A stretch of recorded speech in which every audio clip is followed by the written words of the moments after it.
یہ کہانی ہر اس عورت کی ہے جو اپنی خواہشوں کو چھپا کر گھر والوں کی خوشیوں میں جیتی ہے۔ ہر ذمہ داری نبھاتے نبھاتے وہ اپنی پہچان کہیں پیچھے چھوڑ دیتی ہے، مگر اندر ہی اندر وہ اپنے وجود اور اصلی خوشی کی تلاش میں رہتی ہے۔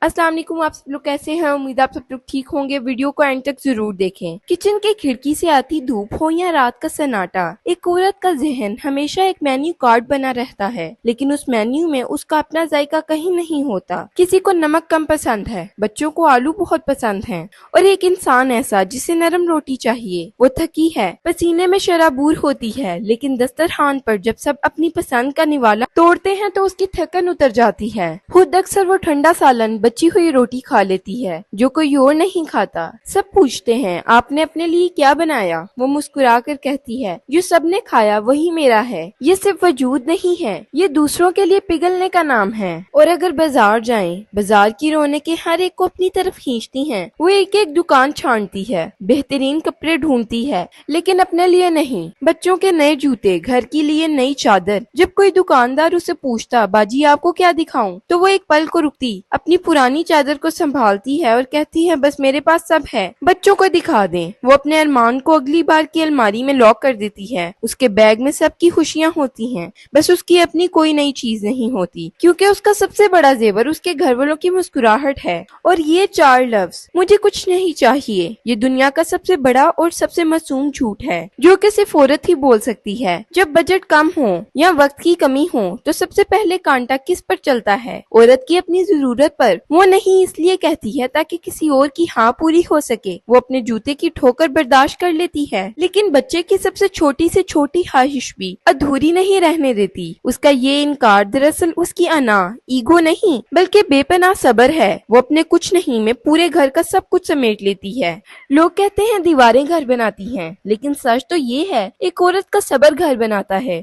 وہ مٹی ہے جو موتیوں کو دھاگے میں پرو کر رکھتی ہے۔ ماں ہی ہے جو اپنے نوالے سے پہلے بچوں کے نوالے بنا کر منہ میں ڈالتی ہے۔ وہ گھر کی وہ روشنی ہے جو خود جلتی ہے تاکہ کونے کونے میں اجالا رہے۔ اسے کمزور کہنے والے یہ بھول جاتے ہیں کہ جو پورے خاندان کا بوجھ اپنے نرم کندھوں پر اٹھا لے، اس سے زیادہ طاقتور اور کوئی نہیں ہو سکتا۔ ہر عورت کی الماری کے کسی کونے میں ایک پرانا جوڑا یا ایک پرانی ڈائری ضرور ہوتی ہے جو اس کو اس کے ٹین ایج کی یاد دلاتی ہے۔ اس لڑکی کی جسے بارش میں بھیگنا پسند تھا، جو گھنٹوں کتابیں پڑھتی تھی، یا جسے پینٹنگ کا شوق تھا۔ گھر کی ذمہ داریوں کی دھول نے اسے کہیں چھپا دیا ہے۔ ماں بنتے بنتے وہ خود کو بھول جاتی ہے۔ یاد رکھیں، آپ کا وجود صرف دوسروں کی ضرورت پوری کرنے کے لیے نہیں ہے۔ کبھی ان پرانے شوق کو زندہ کریں، ان کو پورا کریں، کیونکہ جب تک آپ اندر سے خوش نہیں ہوں گی، آپ اپنی زندگی کو روشن نہیں کر سکیں گی۔ اور اگر بات کریں خاموش دعاؤں اور ماں کی انکہی باتوں کی، تو جب دنیا کی ہر امید ٹوٹ جاتی ہے تو گھر کی عورت مسئلے پر بیٹھ جاتی ہے۔ اس کا رب سے رشتہ بڑا عجیب ہوتا ہے۔ وہ اپنے لیے کم اور اپنے گھر والوں کی سلامتی کے لیے زیادہ روتی ہے۔ وہ جو باتیں کسی انسان سے نہیں کہہ سکتی، وہ سجدوں میں بہا دیتی ہے۔ اس کے آنسو دنیا نہیں دیکھتے، لیکن اس کی دعائیں گھر کی دیواروں کو ہر بلا سے محفوظ رکھتی ہیں۔ کبھی کبھی ہم سمجھتے ہیں کہ گھر ہماری محنت سے چل رہا ہے، لیکن سچ تو یہ ہے کہ وہ اس عورت کی ان خاموش دعاؤں کا صدقہ ہوتا ہے جو وہ رات کے پچھلے پہر مانگتی ہے۔ وہ گھر کی وہ مسیحا ہے جو خود زخم کھاتی ہے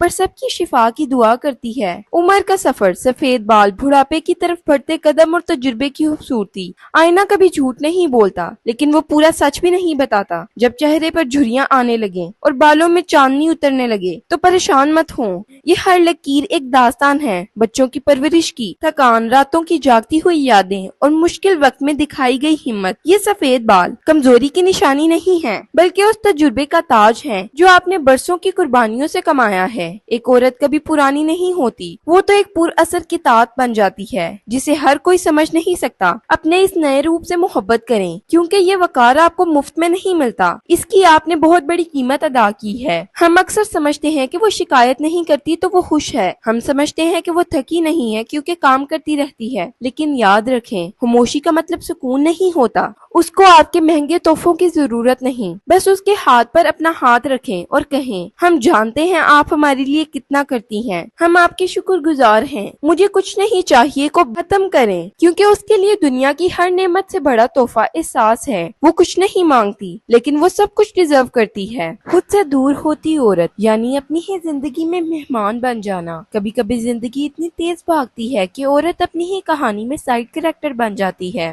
وہ گھر چلاتی ہے، رشتوں کو سنبھالتی ہے، ہر ٹوٹے ہوئے پل کو جوڑ دیتی ہے، لیکن جب بات اس کی اپنی آتی ہے تو اس کے پاس کہنے کو کچھ نہیں ہوتا۔ اس سے پوچھا جائے تمہیں کیا پسند ہے تو وہ سوچ میں پڑ جاتی ہے، کیونکہ اس نے سالوں سے اپنی پسند کو محسوس ہی نہیں کیا۔ اس کا فیوریٹ کلر بھی شاید اب وہی ہے جو گھر والوں کو اچھا لگتا ہے، اس کا فیوریٹ کھانا بھی وہی ہے جو بچے شوق سے کھا لیتے ہیں۔ عورت دھیرے دھیرے اپنی پہچان نہیں کھوتی، وہ اسے خود سے الگ کر دیتی ہے، جیسے کوئی پرانی چیز جو ضروری تو ہو لیکن اسے نہ کیا جائے۔ وہ ہر روز آئینے کے سامنے سے گزرتی ہے لیکن اپنی آنکھوں میں جھانکتی نہیں۔ سچ تو یہ ہے کہ وہ تھکتی صرف کام سے نہیں، وہ تھکتی ہے اپنے آپ سے دور رہ کر، اور سب سے زیادہ تکلیف تب ہوتی ہے جب کسی کو یہ کمی نظر نہیں آتی، یہاں تک کہ وہ خود کو یہ سمجھا لیتی ہے کہ اسے کسی چیز کی ضرورت نہیں ہے۔ وہ خود کو کنونس کر لیتی ہے کہ میں ٹھیک ہوں، مگر دل کے کسی کونے میں وہ چھوٹی چھوٹی خوشیاں جمع ہوتی رہتی ہیں، ادھوری، روٹی ہوئی، جیسے کوئی بچپن کا کھلونا جو کبھی پورا نہیں ملا، انکہی قربانیوں کا بوجھ، یعنی وہ سیکریفائسز جو کبھی گنے نہیں جاتے۔ کچھ قربانیاں ایسی ہوتی ہیں جن کو کوئی ذکر نہیں کرتا، نہ کوئی انہیں دیکھتا ہے، نہ کوئی انہیں مانتا ہے۔ عورت روز اپنی زندگی کے چھوٹے چھوٹے حصوں کو قربان کر دیتی ہے، لیکن اس کا کوئی حساب نہیں رکھتا۔ وہ اپنے لفظ روک لیتی ہے تاکہ گھر میں سکون رہے، وہ اپنے آنسو پی لیتی ہے تاکہ کسی کا دل نہ ٹوٹے، وہ اپنے خواب دبا دیتی ہے تاکہ کسی اور کے سپنے پورے ہو سکیں۔ اور پھر ایک دن ایسا آتا ہے جب اسے اتنی عادت ہو چکی ہوتی ہے کہ یہ سب اسے نارمل لگتا ہے۔ سب کہتے ہیں تم بہت اسٹرانگ ہو، لیکن یہ کوئی نہیں پوچھتا کہ اسٹرانگ رہنے کی مجبوری کیا ہے۔ وہ ٹوٹنا بھی چاہے تو ٹوٹ نہیں سکتی، کیونکہ اسے پتا ہوتا ہے کہ اگر وہ گر گئی تو پورا گھر ہل جائے گا۔ آج سب ماؤں کو، سب عورتوں کو میں یہ کہنا چاہتی ہوں، اپنی پہچان کا واپس سفر شروع کر دیں، خود کو دوبارہ پانے کی ہمت لائیں۔ لیکن ہر کہانی کا ایک موڑ ہوتا ہے، اور یہ موڑ تب آتا ہے جب عورت ایک دن خود سے سوال کرتی ہے، میں کہاں ہوں؟ وہ پہلی بار اپنی آواز سنتی ہے، وہ آواز جو سالوں سے چپ تھی۔ وہ دھیرے دھیرے اپنی پسند کو یاد کرنے لگتی ہے، اپنے شوق کو محسوس کرنے لگتی ہے۔ یہ سفر آسان نہیں ہوتا، گلٹ ہوتا ہے، ڈر ہوتا ہے، لوگوں کی باتیں ہوتی ہیں، لیکن پھر بھی وہ ایک چھوٹا سا قدم اٹھاتی ہے، صرف اپنے لیے۔ وہ سیکھتی ہے کہ اپنی خوشی سیلفش نہیں ہوتی، وہ سمجھتی ہے کہ اگر وہ خود روشن ہوگی تو ہی گھر بھی اور روشن ہو پائے گا۔ عورت جب خود کو واپس پا لیتی ہے نا، تو وہ صرف ایک شخص نہیں رہتی، وہ ایک پوری کہانی بن جاتی ہے۔ اور سب سے خوبصورت بات یہ ہے کہ وہ اب بھی وہی ہے، بس اب اس نے خود کو اپنی زندگی میں شامل کر لیا ہے۔ ہر عورت کو مہنگی چیزوں کی بھوک نہیں ہوتی، اسے احساس کی بھوک ہوتی ہے۔ وہ دن بھر گھر کے لیے دوڑتی ہے، لیکن اس کی روح صرف ایک چھوٹی سی تسلی ڈھونڈتی ہے، کوئی اسے دیکھے، سمجھے، محسوس کرے۔ کھانا بنانا، کپڑے سمیٹنا، گھر کو صاف ستھرا رکھنا، اس سب کو اس کا فرض کہہ کر چھپا دیا جاتا ہے، جیسے وہ کوئی انسان نہیں، آپ کے ہاتھ کا بنایا روبوٹ ہو۔